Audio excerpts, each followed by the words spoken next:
Assalamualaikum warahmatullahi wabarakatuh. Oke guys, jumpa lagi di channel saya. Pada kesempatan kali ini saya akan memberikan tutorial kepada kalian, yaitu cara untuk memasukkan kelola info pajak, yang biasanya ketika kita bermain di YouTube itu kita disuruh untuk kelola info pajak yang ini ya.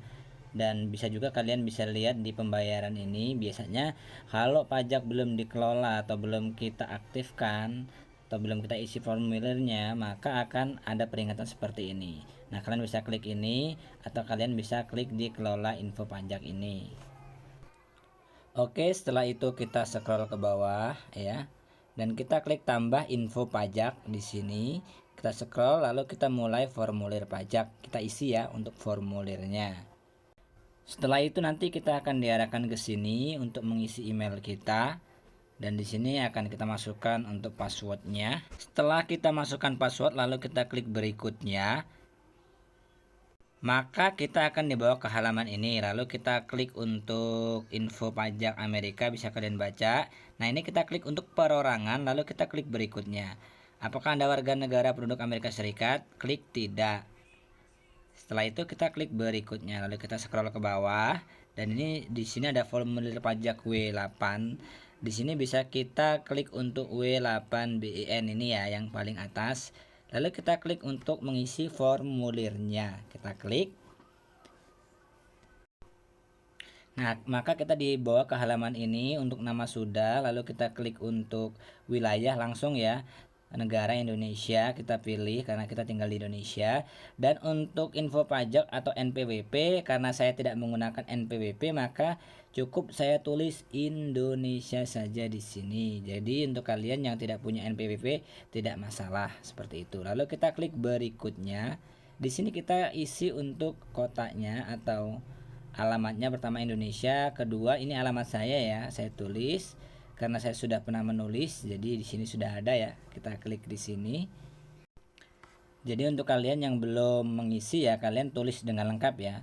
Lalu untuk nomor telepon dan untuk daerah sudah saya isi juga. Untuk Lampung Selatan daerah kita ya. Untuk kode pos kita isi juga. Untuk kalian yang belum ngisi ya diisi. Dan di sini alamat surat sama dengan alamat tempat tinggal tetap. Kita checklist lalu kita klik berikutnya. Jadi kalau tidak menggunakan alamat tempat tetap ya kita tidak apa-apa. Maka kita akan dibawa ke halaman sini.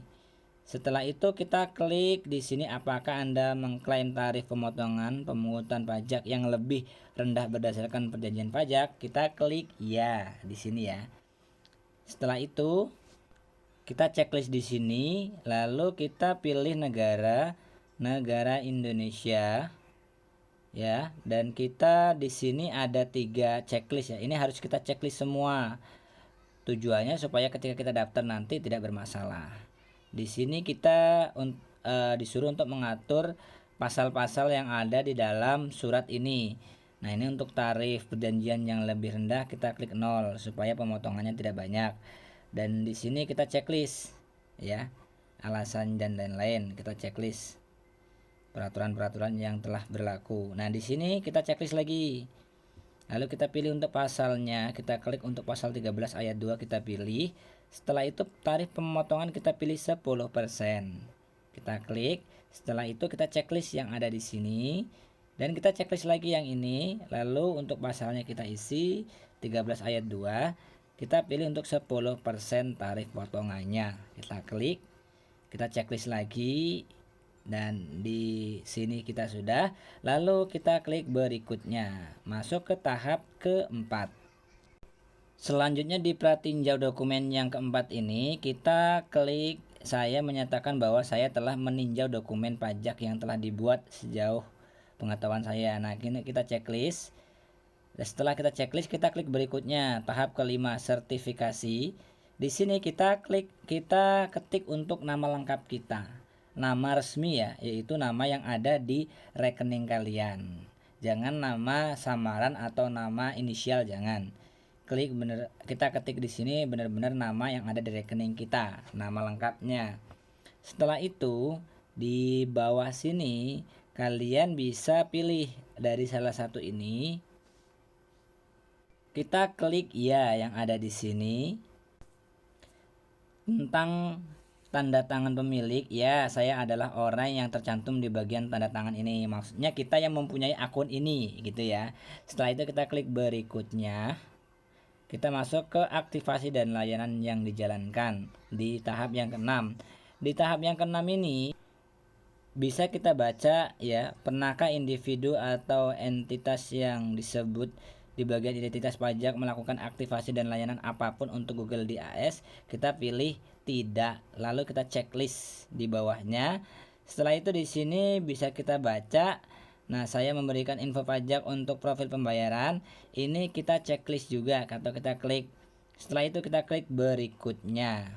Kita masuk ke pelaporan pajak ke tahap yang ketujuh. Kita klik berikutnya dan di sini kalian bisa baca pengiriman secara elektronik. Jadi nanti kode atau verifikasinya dikirim secara elektronik atau terima dokumen melalui surat. Saya menggunakan elektronik saja supaya tidak susah-susah. Lalu kita kirim, karena kalau melalui surat itu biasanya dikirim lewat pos dan kita nunggu lama. Kadang pos pun tidak mau ngirim, kita harus ke kantor pos seperti itu. Makanya saya pilih pengiriman secara elektronik, biasanya langsung menggunakan email. Dan itu kalau menggunakan elektronik bisa langsung dikirim. Setelah itu kita kirim di sini. Kita tunggu beberapa saat dan otomatis pajak kita disetujui. Ini sudah disetujui ya, bisa kita baca status disetujui. Nah, setelah itu kita bisa cek untuk persetujuan itu untuk di sertifikat aktivasi di luar AS. Ini adalah sertifikat kita sudah disetujui oleh si Google itu sendiri atau dari pihak Google AdSense-nya sendiri seperti itu. Dan ini adalah sertifikat yang sudah disetujui bahwa kita sudah tertulis di sana atau sudah tersertifikat di pihak Google itu sendiri. Oke, sekian tutorial dari saya. Jangan lupa like, komen, dan subscribe di channel saya. Terima kasih.